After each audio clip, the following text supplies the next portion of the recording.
Suba Wanaksin, Maga Egu Lizzie. It's about all I've learned in 3 days of Somali, so forgive me for not sharing any more on that. I'm Lizzie Shackelford. I am currently a Foreign Service Officer, as Professor Brand said. It's hard to believe that 10 years ago, I was returning from my summer in Sierra Leone, working on a defense team at the Special Court for Sierra Leone. Turns out, a lot of demand for people who want to prosecute war criminals, but defense of alleged war criminals, nobody's really signing up for that. So I highly recommend that if you're having trouble finding activities to do with your summers. I returned here, began my 3rd year, and really was not sure at all what I was going to be doing when I got out. I was a real lawyer once upon a time. Turns out that was just the 1st year that I was out. I was at Covington and Burling doing international trade and litigation as a little 1st-year grunt. But that was some really phenomenal experience and training that I just really didn't have on the horizon. I wasn't expecting to be doing. Once I took that job on, I kind of expected I'd be doing that for a while, but after approximately a year and a week, which really, given the hours I was billing, was probably more like 3. But after that, I left to go to Booz Allen to do international development work, courtesy of this guy dragging me over there, convincing me that it was going to be a lot more fun, which it was. There I was actually a legal expert and project manager. After only 1 year, 3 years billable, I was an international law expert. That's just kind of to show you, opportunities pop up, as everybody said. Take advantage of what comes your way. Always keep your eyes open and always let people know what you're interested in, because my first job came based on a recommendation from a professor here. I will not share his name lest everybody start knocking on his door as well. My second job came from another Pitt Law faculty member. My third job came based on a lot of experience and exposure that I had to foreign service officers overseas while I was working in my second job. So I didn't have a career path when I started out. I knew, as many people do, I went to law school wanting to do international law, and it followed a lot of different directions. 9 years of being a lawyer or lawyer-type object.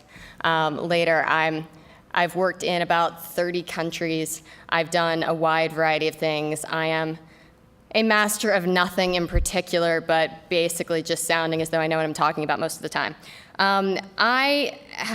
Every opportunity that I had after law school basically came as a result of both hard work, a lot of networking, and the really awesome experiences that I had as a student here. My first summer, like many other folks, I went to Kosovo. I worked for the American Bar Association's Central European and Eurasian Law Initiative. That's what it is now. I think it was just the ROLI program. Is it ROLI now again? Okay, it's gone back and forth. CILE is dead. That's really sad, guys. The rule of law initiative. Okay, whatever it is now. It was fabulous. It was several months of working in Kosovo on developing, basically just looking into the damage to the legal profession and the judicial program there after years of war and limited recovery, and basically putting together some studies and also working with the law school on developing some interesting practical curriculums. That was my first summer. My second summer, I defended an alleged war criminal. He was a lovely guy.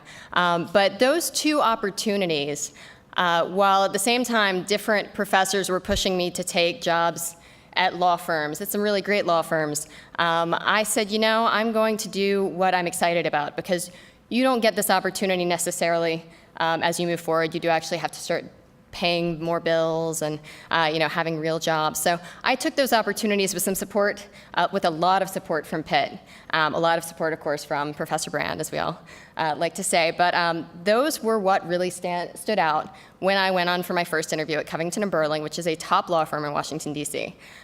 They had seen dozens and dozens and dozens of people who got through the resume pile and got in front of them and were talking about their experiences clerking or working for law firms. And obviously, the vast majority of people that they hired did do that. But I spent most of my time talking about having malaria and typhoid in Sierra Leone and traveling around Eastern Europe and that type of thing. And they saw that as somebody who was really willing to do something different, to do a kind of more non-traditional path.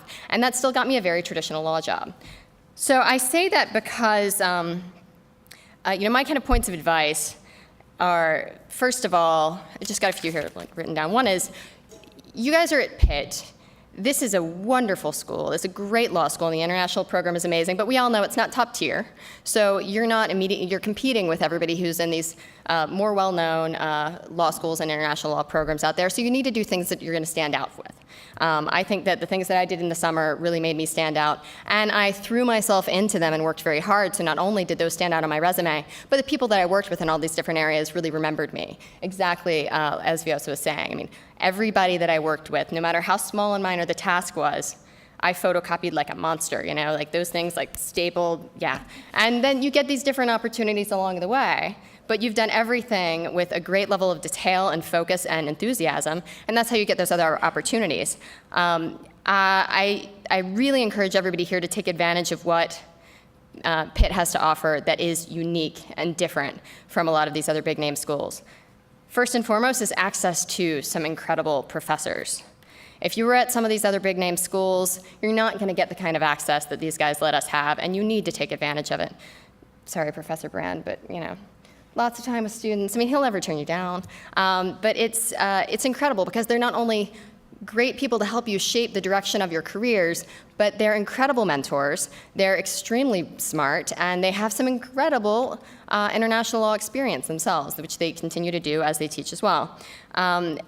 Be creative and open-minded when you're thinking about different jobs to do. As several people have already said this, I'm now in the Foreign Service. Am I a real lawyer? Well, I'm still barred, which is good. But you know, the government's full of lawyers, some of whom have a lot of actual practical legal practice experience, some of whom don't. But I never would have expected how many different ways my legal education and legal background would help me as a Foreign Service officer. Anything from trying to decipher criminal law code in South Sudan in order to try and help Americans get out of trouble, which we do a lot of that, by the way.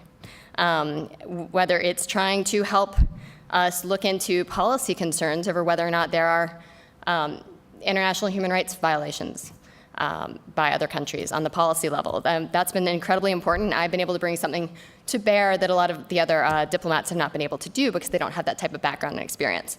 I would also say, very much as Katerina was saying, the US government is absolutely full of all sorts of different international law opportunities that people don't necessarily expect, whether it requires a law degree, a legal background, or if it's just something that's very helpful.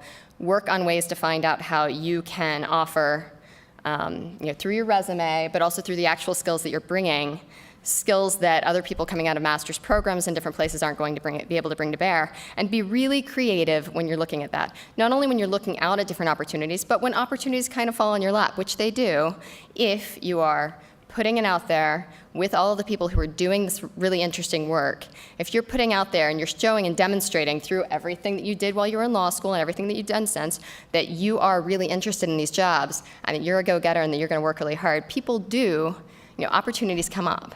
Now that said, my other bit of information down here is go get it. Don't expect that somebody's going to come knocking on your door and say, hey, I heard through the grapevine that you're really interested in this type of thing. Here's this great, wonderful, well-paying job that's where you can do exactly what you want.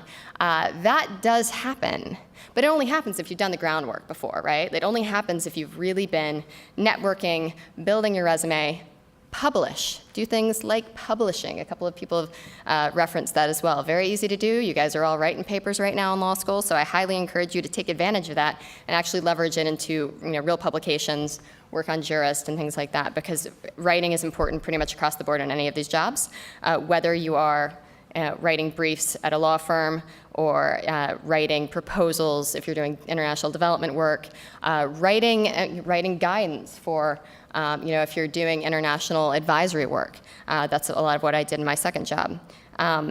And make sure that you are demonstrating that enthusiasm, because you want to be the kind of person where if a job pops up somewhere, you actually come to mind. Somebody's like, who would be really good for this job? And that's one of the ways that you can get the opportunities that not everybody else gets. The other thing, the last bit of advice I will say, because I know we want to give people opportunity for questions, is to do what you love. You have to do grunt work. All jobs have it. But if you aren't in a job that overall you really enjoy, it shows. Now that's, you've got to keep in mind, you do have to go out there and do the low-level stuff to work your way up to the higher levels. But if you don't really, if you're not happy in the place where you are, talking about an extended period of time, not just, wow, this project or this particular boss kind of happens to suck. We all have to go through that. But if you don't really enjoy what you're doing, it will show, and nobody will want to work with you.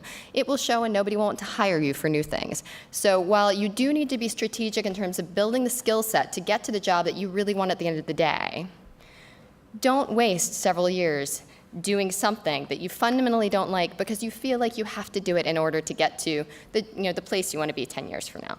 Find ways to enjoy it, find ways to realize that this is something that you're going to get a lot out of, or find a new job. I'm not sure everybody would always agree with that, but frankly, right now, I'm terrible at studying languages. I'm really bad at languages. Highly, highly recommend getting languages. I'm bad at them. I did the FLAS for Serbian. Can I speak a word of Serbian now? Probably not. But that was a great scholarship, by the way. I had to learn Polish for my first job. Thank God the US taxpayers pay for us to do full-time language study at the Department of State, because otherwise I would never have any of it whatsoever. And now I'm doing full-time Somali. I will be going out to the US mission to Somalia, traveling in and out of Mogadishu pretty regularly and other parts of the country. I'm thoroughly excited about that gig. I am not excited about 5 hours of language class and 4 hours of homework every day. But that said, this is something that I'm going to find a way to make it fun and to enjoy it, to appreciate the fact that I have this type of opportunity, because overall, the job that I'm in, I love. It's fascinating. Somalia has elections next year. I want to be there. I want to be advising the US government on how we're going to work with the Somali government moving forward. So anyway, those are my little bits of advice. Take them or leave them as you will. But I will say I have not followed the same career and the same job for many, many years like some people here. I think that's great if you find it. I think I found a job that I'm quite happy with because I get to stay in the same job, yet change it every year or two. So find what's going to work for you and just really be enthusiastic about it. All right, that's it.